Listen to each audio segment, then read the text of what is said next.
सिंहासन बत्तीसी, विक्रमादित्य और 32 मूर्तियों की कहानी। सिंहासन बत्तीसी की कहानी। सिंहासन बत्तीसी एक प्रसिद्ध हिंदी कहानी है जो सम्राट विक्रमादित्य और उनके न्यायप्रिय शासन से जुड़ी है। यह कहानी एक अद्भुत सिंहासन की है जिसमें 32 मूर्तियां हैं और प्रत्येक मूर्ति के पास एक विशेष ज्ञान और कहानी है। यह कहानी जादू और साहस की प्रतीक मानी जाती है। कहानी इस प्रकार है।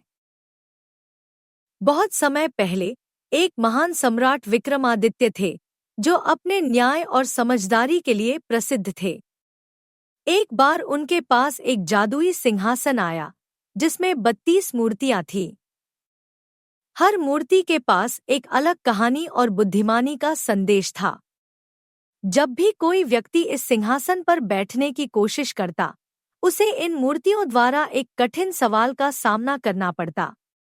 यदि वह सवाल सही उत्तर देता, तो वह सिंहासन पर बैठ सकता था। लेकिन अगर वह जवाब गलत देता, तो वह हार जाता और उसे जीवन भर का पछतावा होता। एक दिन, एक चतुर ब्राह्मण ने इस सिंहासन को पाने का मन बनाया। उसने राजा विक्रमादित्य से सिंहासन के बारे में पूछा।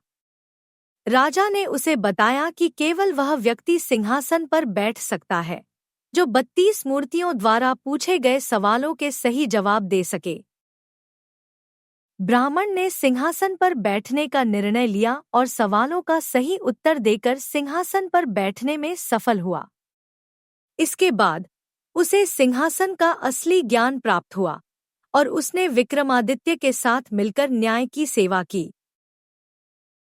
कहानी का संदेश। इस कहानी से यह सीखने को मिलता है कि ज्ञान और बुद्धिमानी के साथ साथ सही निर्णय और न्याय की शक्ति से ही किसी भी कठिनाई को पार किया जा सकता है।